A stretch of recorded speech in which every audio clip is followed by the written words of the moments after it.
Baiklah, Assalamualaikum warahmatullahi wabarakatuh. Waalaikumsalam warahmatullahi wabarakatuh. Waalaikumsalam warahmatullahi wabarakatuh. Apa kabar hari ini anak-anak? Baik, Bu. Alhamdulillah Baik, Bu. baik, Bu. Oke, alhamdulillah ya.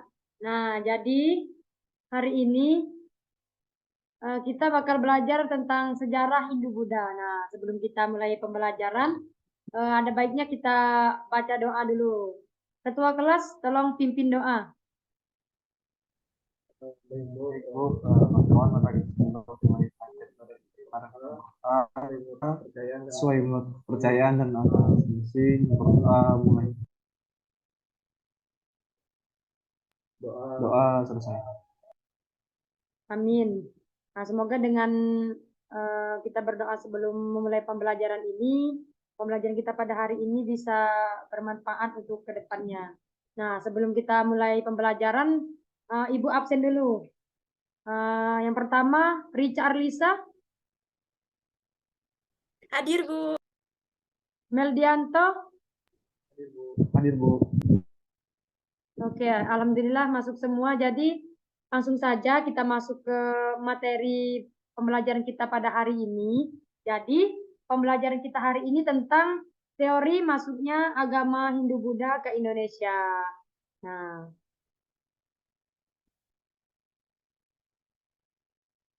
Nah, kira-kira ada yang tahu nggak apa saja teori masuknya agama Hindu-Buddha ke Indonesia? Coba yang tahu boleh raise hand atau langsung menghidupkan mic-nya. Izin menjawab, Bu. Ya, silakan Rica. Salah satunya teori Waisya mungkin, Bu. Ya, benar. Selanjutnya ada lagi yang ingin memberikan jawaban? Mungkin teori balik macam pertanyaan ataupun balik macam pertanyaan. Oke, jawaban anak-anak semua sudah bagus. Jadi langsung saja. Nah, jadi ada 4 teori masuknya agama Hindu-Buddha ke Indonesia. Yang anak-anak katakan tadi sudah benar. Yang pertama ada teori Brahmana. Yang kedua itu ada teori Waisya. Yang ketiga, teori Kesatria. Dan yang keempat ada teori arus balik. Nah, langsung saja. Yang pertama itu ada teori Brahmana. Ada yang tahu siapa sih Brahmana ini? Coba, kalau ada yang tahu boleh dijawab langsung.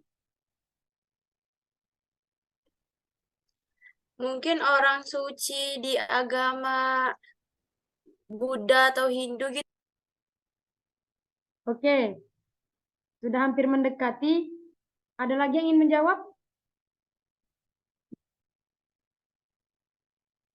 Oke, mungkin tidak ada lagi. Langsung saja ya Ibu jelaskan. Jadi, Brahmana ini merupakan pemuka agama. Pemuka agama Hindu ataupun Buddha di daerah India pada saat itu. Nah, teori Brahmana ini dikemukakan oleh Jacob Cornelis Pandler. Nah, menurut Pandler, teori Brahmana ini disebarkan oleh golongan Brahmana ataupun pemuka agama.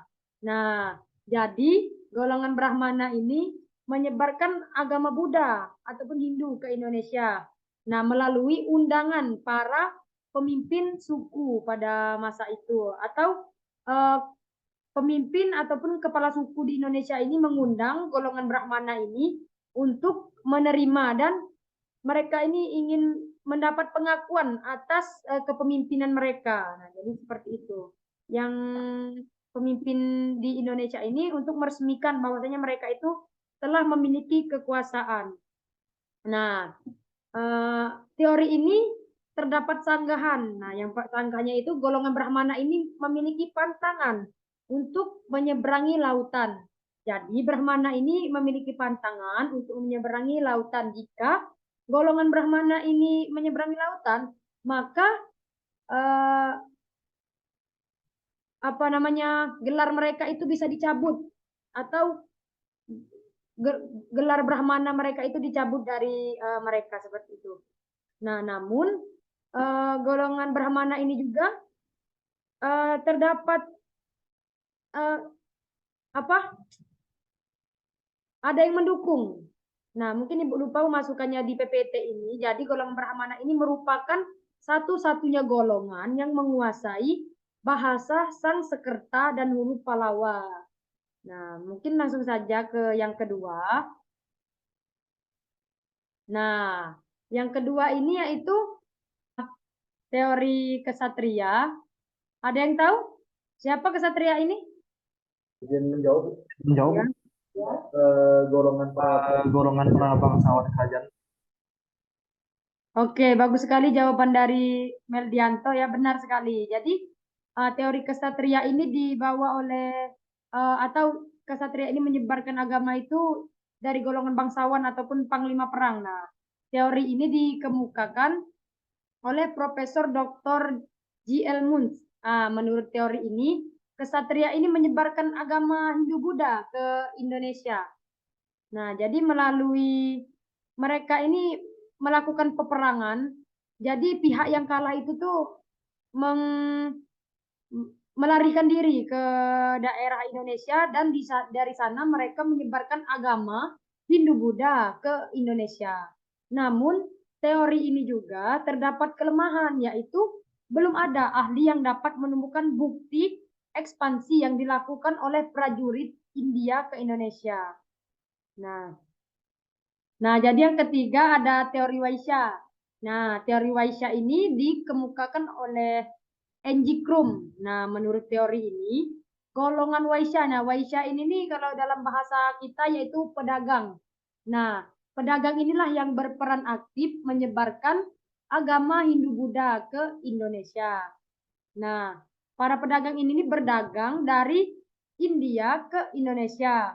Nah, pada masa itu pedagang ini mengandalkan kondisi alam dan angin. Nah, kalau kondisi alam dan angin itu tidak memungkinkan untuk mereka pulang ke India, maka mereka akan menetap di Indonesia selama beberapa bulan. Nah, dari sinilah terjadi interaksi antara para pedagang ini dan masyarakat lokal di Indonesia. Ada yang melakukan perkawinan, mereka tinggal di Indonesia tadi. Terus tuh mereka tuh berinteraksi dengan masyarakat Indonesia dan menyebarkan agama Hindu-Buddha di Indonesia. Seperti itu ya. Nah, namun di dalam teori ini juga terdapat beberapa sanggahan. Nah, yang pertama, sanggahan tersebut adalah golongan pedagang atau waisya ini tidak dapat menguasai bahasa Sanskerta dan huruf Pallawa. Nah, sanggahan yang kedua, maaf. Nah, sanggahan yang kedua yaitu pusat kebudayaan Hindu ini berada di pedalaman Pulau Jawa, sedangkan para pedagang ini berdagang di pesisir.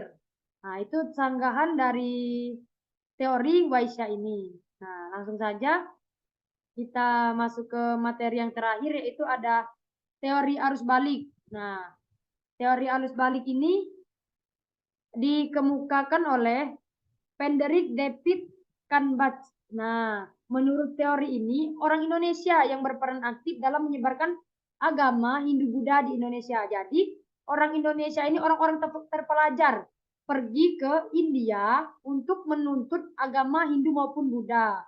Nah, setelah mereka menuntut agama Hindu dan Buddha, mereka pulang lagi ke Indonesia untuk menyebarkan agama Hindu dan Buddha ke Indonesia. Nah, namun teori ini memiliki kelemahan juga, yaitu kelemahannya para sejarawan itu berpendapat pada masa itu orang-orang Indonesia ini bersifat pasif, masih pasif orang-orang Indonesia. Nah, jadi itulah 4 teori masuknya agama Hindu-Buddha ke Indonesia. Nah, dari sini ada hal yang ingin ditanyakan? Boleh ditanyakan. Saya izin bertanya, Bu. Ya, silakan Meldianto. Bisa nggak menjelaskan lagi yang mengenai teori karena kurang jelas. Oke, baiklah. Akan Ibu jelaskan ulang ya mengenai teori Brahmana. Nah, yang bagian mana Meldianto yang belum jelas? Nah, jadi teori Brahmana ini dikemukakan oleh Jacob Panler. Nah, teori ini nih, agama Hindu dan Buddha tadi disebarkan oleh Brahmana ataupun pemuka agama. Jadi, pemuka agama ini diundang oleh kepala suku ataupun pemimpin untuk meresmikan kepemimpinan mereka ke Indonesia. Jadi, para pemimpin Indonesia itu mengundang para kaum Brahmana ini untuk meresmikan mereka seperti itu ya. Jadi, terdapat sanggahan pada teori ini, yaitu Brahmana ini memiliki pantangan untuk menyeberangi lautan. Kenapa?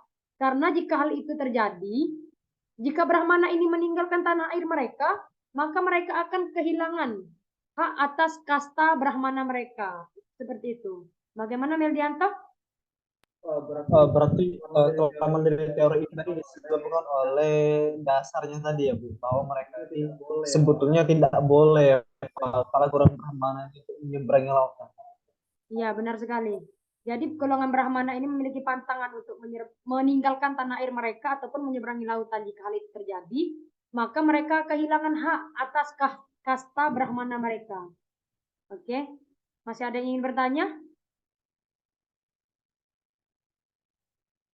Oke, mungkin sudah tidak ada lagi ya. Nah, jadi dari keempat teori tadi sudah Ibu jelaskan. Jadi untuk kalian nanti ada tugasnya individu. Jadi tugasnya yaitu menurut kalian teori manakah yang paling relevan dari keempat teori tadi, yaitu teori Brahmana, teori Kesatria, Waisya, ataupun arus balik, dan berikan alasan kalian mengapa kalian memilih teori tersebut.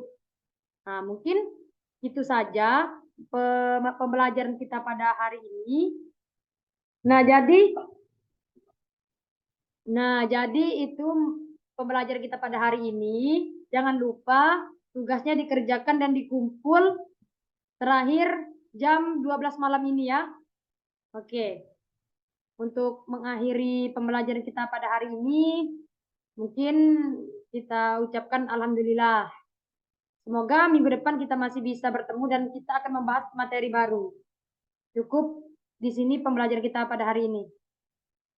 Assalamualaikum warahmatullahi wabarakatuh. Waalaikumsalam warahmatullahi wabarakatuh. Terima kasih banyak, Bu. Ya, Ibu izin lab ya. Ya, Bu.